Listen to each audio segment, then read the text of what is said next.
Question number 16 में है solve the system of equations और ये दे रखा है 2/x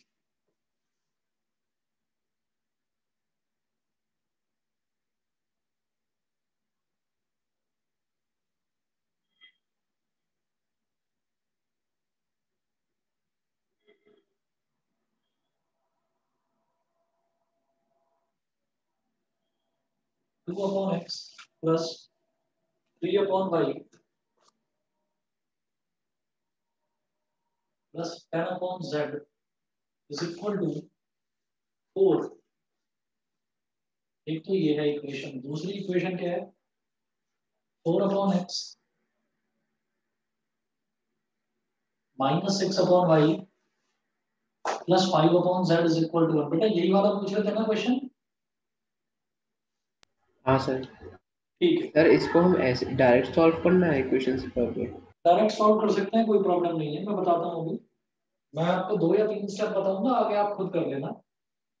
6/x प्लस 9/y और minus 20/z is equal to 2। अब आपको इसमें क्या करना है कि ये कोफिशिएंट्स देखिए क्या क्या दे रखा है 2, 3 और 10। तो इसको ऐसे लिख लो 2, 3 और 10। इसके कोफिशिएंट 4, -6 और प्लस का 5। 4, -6 और प्लस 5 और इधर 6, 9 और -20। ये एक मैट्रिक्स हो गई। उसके बाद एक दूसरी मैट्रिक्स ऐसे बनाइए। दूसरी वाली जो मैट्रिक्स हम इधर लिखते थे उस मैट्रिक्स को हम लिख देते थे मैट्रिक्स कैपिटल एक्स। अभी क्या करना है कि इसको कैपिटल एक्स ही लिखेंगे, लेकिन जो उसमें वैल्यूज आएंगी उन वैल्यूज को हमें क्या इस तरह से लिखना है 1/x 1/y 1/x 1/y और 1/z। ये हो गया और इज इक्वल टू 4, 1 और 2। 4, 1 और 2। तो ये वाली जो मैट्रिक्स बनी है 4, 1 और 2 वाली, इस मैट्रिक्स को तो हम बोल देते हैं बी। ये वाली जो मैट्रिक्स है इसको बोल देते हैं ए और इस मैट्रिक्स को बोल देते हैं कैपिटल एक्स। तो कैपिटल एक्स की वैल्यू हो जाएगी ए इनवर्स बी। ठीक है, तो आपको ये जो ए है इसका इनवर्स निकालना है, वो आप कर लोगे अपने आप। और ये जो बी है ए इनवर्स को आपको बी में मल्टीप्लाई करना है। ठीक है, दोनों को मल्टीप्लाई करके फिर जो आपके पास वैल्यूज आएंगी ना, वो एक्स वाई और जेड की वैल्यू ना आकर वो 1/x 1/y और 1/z की वैल्यूज आएंगी। ठीक, और फिर आपको क्या करना है उन वैल्यूज का रेसिप्रोकल ले लेना है, तो फाइनली मेरे पास एक्स वाई और जेड की वैल्यूज आ जाएंगी। छोड़ दूं, कर लेंगे? हाँ सर। चलिए ठीक है। अच्छा, इसके अलावा बताइए किसी बच्चे को कोई डाउट हो? Question 19 question number 13 1 3 19 19 okay. Question number 19 देखते हैं। क्वेश्चन नंबर 19 में ये दे रखा है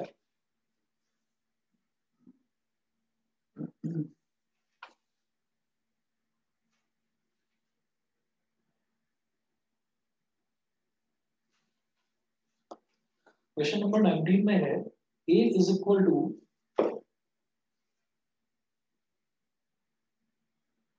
1 साइन थीटा और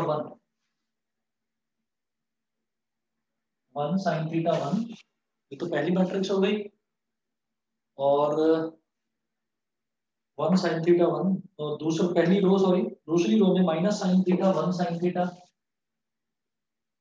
minus sine theta 1 sine theta.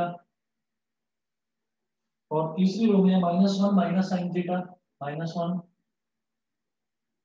Minus sine theta और +1।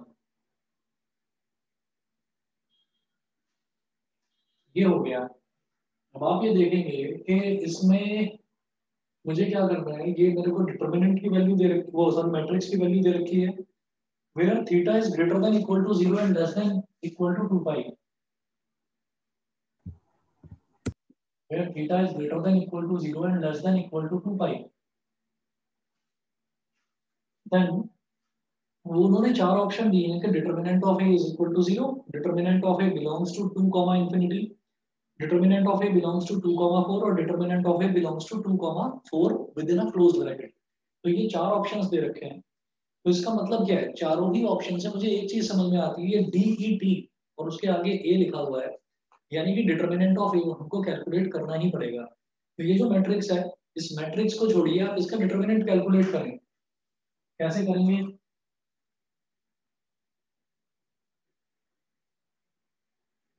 इसका determinant of A, determinant of A is equal to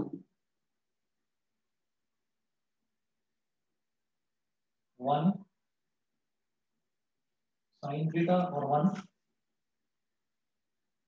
minus sine theta 1 और sine theta -1 minus sine theta और +1। ये हो गया। इसको सॉल्व करने के लिए एक बार तो मैं सोचता हूँ कि चलिए मैं कोई प्रॉपर्टी लगा दूँ इसमें। तो प्रॉपर्टी लगाने पर मुझे एक चीज समझ में आती है कि यहाँ पर अगर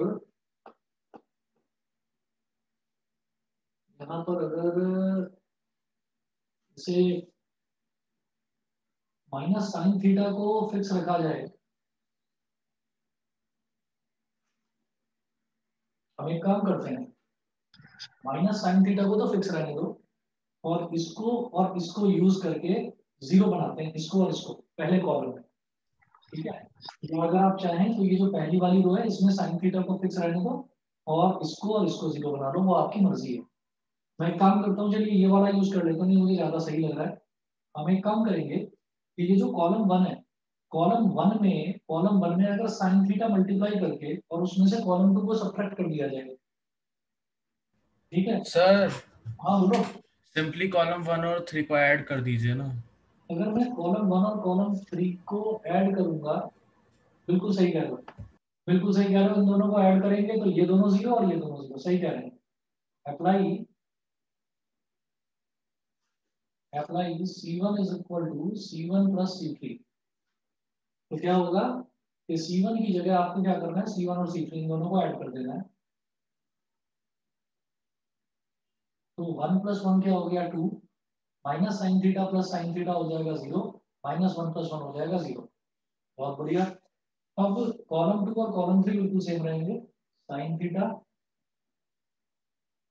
1 और माइनस साइन थीटा। कॉलम 3 ये भी सेम रहेगा, 1 साइन थीटा और 1। फिर आप क्या करिए, जब ये 2 0 0 मेरे को मिल गया, तो अब हम क्या करेंगे कि कॉलम 1 के अलोंग इसको एक्सपेंड कर देंगे।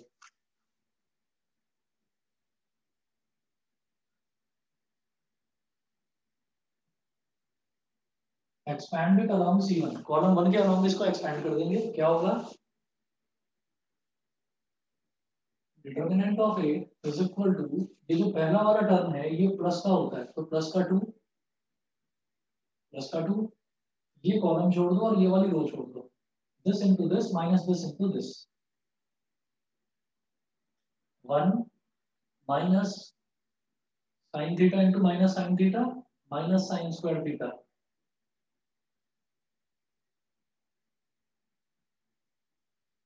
तो 2 into 1 plus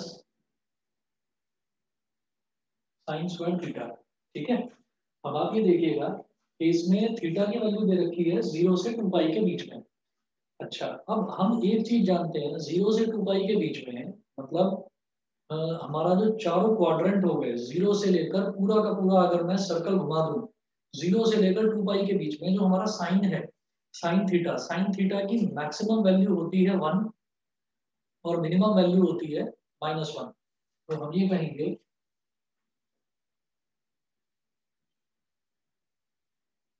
minimum value of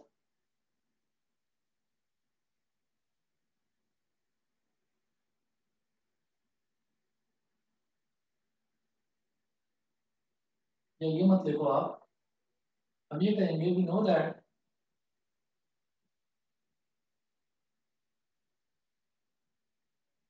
since theta is greater than equal to 0 and less than equal to 2 pi, it implies that sin theta is greater than equal to -1 and less than equal to +1। ठीक है, sine theta जो है वो हमारा -1 और +1 के बीच में लाई करेगा, ये हम जानते हैं। कि साइन की वैल्यू -1 और 1 के बीच में ही होती है।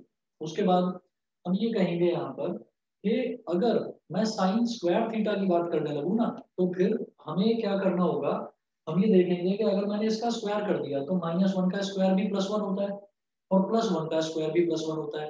तो जब मैं स्क्वायर करूंगा तो स्क्वायर करने पर मैं ये देखूंगा कि स्क्वायर करने पर जो मैक्सिमम वैल्यू आएगी साइन स्क्वायर थीटा की, मैक्सिमम वैल्यू तो +1 आ जाएगी, लेकिन मिनिमम वैल्यू कितनी आएगी ये बता पाएंगे आप? सर 0। बिल्कुल सही। ये सब बच्चों को समझ में आता है कि अगर मैं साइन थीटा की बात करता हूँ तो साइन थीटा की मिनिमम वैल्यू वो तो -1 होती है, हमें पता है। साइन थीटा की मैक्सिमम वैल्यू वो +1 होगी, ये भी हम जानते हैं। लेकिन अगर मान लीजिए हमसे ये कहा जाए साइन स्क्वायर थीटा की सबसे छोटी वैल्यू बताइए, मिनिमम वैल्यू बताइए, तो वो क्या होगा, वो आप ये देखेंगे कि वो 0 ही होगा, क्योंकि -1 से लेकर +1 तक है, तो -1 से 0 के बीच की जितनी भी वैल्यूज होगी जब मैं उनका स्क्वायर कर दूंगा तो वो तो पॉजिटिव वैल्यू ही बन जाएंगी सारी की सारी। ऐसे ही 0 से 1 के बीच की जितनी भी वैल्यूज होंगी उनका भी जब स्क्वायर करेंगे तो वो सारी पॉजिटिव वैल्यूज होंगी। ठीक है, तो सबसे छोटी वैल्यू हमेशा याद रखना कि कोई भी स्क्वायर होता है ना, कोई भी स्क्वायर होता है उसकी सबसे छोटी वैल्यू 0 ही होती है, 0 से छोटी नहीं हो सकती स्क्वायर की वैल्यू। तो हम ये कहेंगे sine square theta is greater than equal to 0 and less than equal to 1। ठीक है, और इसके बाद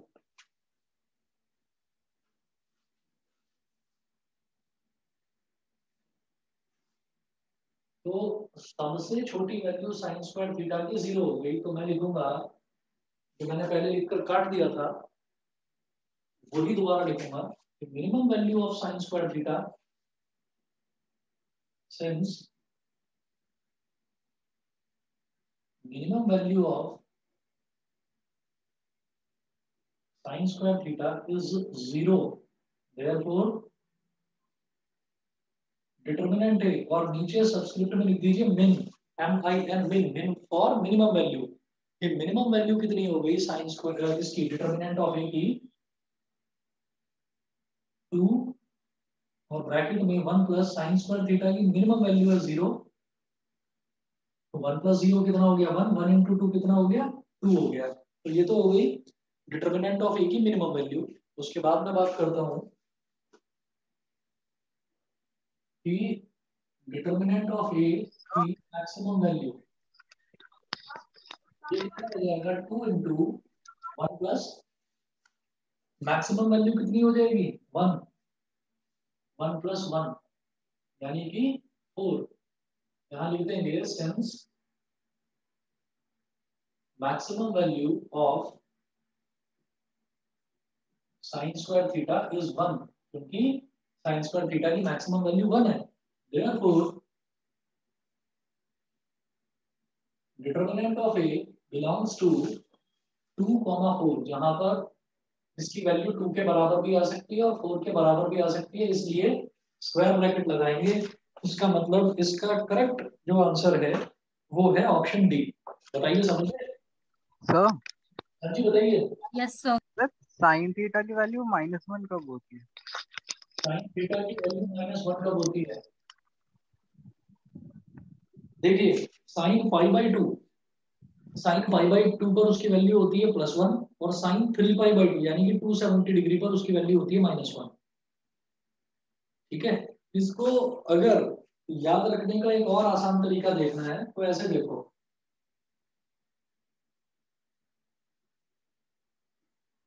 ये होता है 0 डिग्री, ये होता है π/2, ये होता है 2π, ये होता है 3π/2। ठीक है, अब मैं बात करता हूँ कॉस की बात करते हैं। चलिए पहले तो कॉस में क्या होता है, इस तरह से कॉस हॉरिजॉन्टली वेरी करता है कॉस, कि कॉस 0 पर वैल्यू 1, कॉस 2π गलत लिख दिया मैंने, पाई है, पाई मतलब 180 डिग्री, 0 पर वैल्यू 1, पाई पर वैल्यू -1। फिर पाई के बाद हम पाई के सारे मल्टीपल्स देखते जाएंगे, तो पाई के बाद उसका अगला मल्टीपल, पाई का मतलब क्या हो गया 1π, फिर पाई के अगला मल्टीपल क्या हो जाएगा, अगला मल्टीपल मैं ये बोलूंगा कि वो हो जाएगा 2 पाई, तो 2 पाई पर अगेन +1, फिर दोबारा घूम कर आएंगे तो आ जाएगा 3 पाई, 3 पाई पर फिर -1, फिर 4 पाई पर फिर +1। मतलब कॉस के जो कॉस में अगर हम कॉस थीटा की बात करें तो उसमें पाई के जितने भी इवन मल्टीपल्स हैं, इवन मल्टीपल्स पर तो आएगा +1, और जो ऑड मल्टीपल्स है उस पर वैल्यू आ जाएगी -1। उसी तरीके से जो हमारा साइन है, साइन कहाँ कहाँ पर घूमता है, साइन घूमता है वर्टिकली इस तरीके से, तो उसमें हम ये बोलते हैं कि ये जो पाई/2 है, पाई/2 के ऑड मल्टीपल्स पर तो वैल्यू आएगी +1, और जो इवन मल्टी जो दूसरे जो एवरी सेकंड ऑड मल्टीपल है उस पर वैल्यू आएगी -1। यहाँ पर +1 1 पाई/2, तो फिर 3 पाई/2 पर कितनी हो जाएगी -1, फिर अगला ऑड क्या आ जाएगा 5 पाई/2 पर आ जाएगी +1, फिर 7 पाई/2 पर -1। तो ये इस तरीके से घूमता है।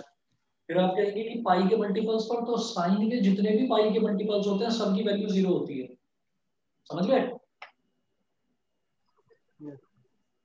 समझ गए, याद रहेगा। Yes sir.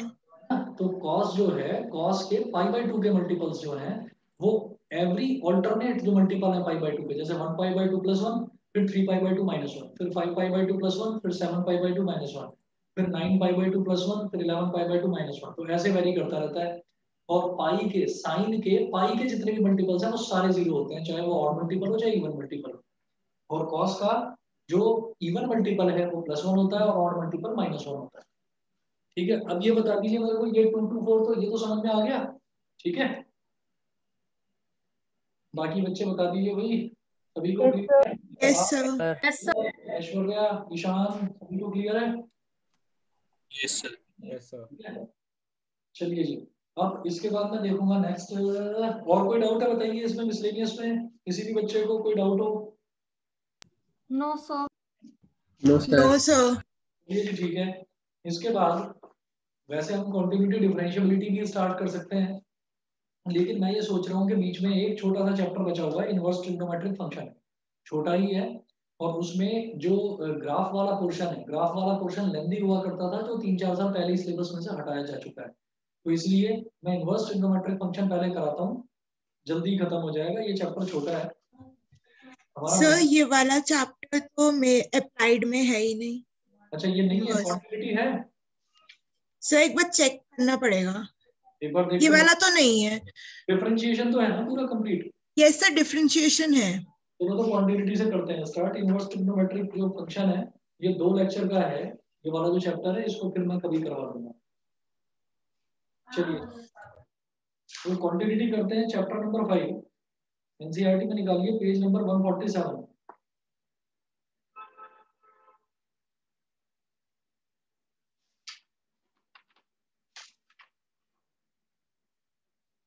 Page number 147।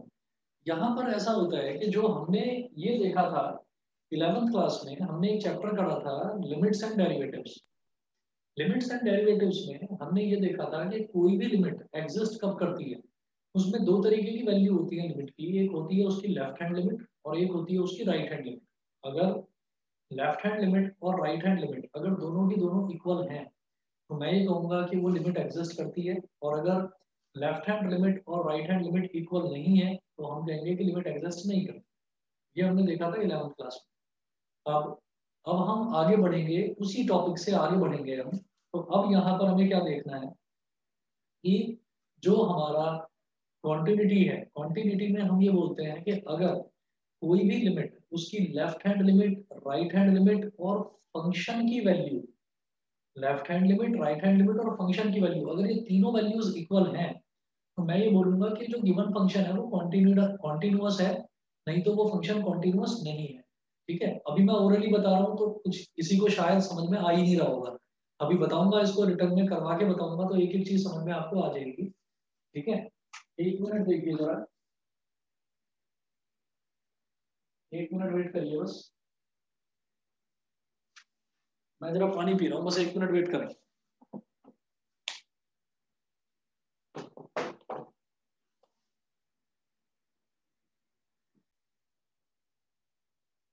चलिए, अगला हम करते हैं स्टार्ट कॉन्टिन्यूटी एंड डिफरेंशियबिलिटी।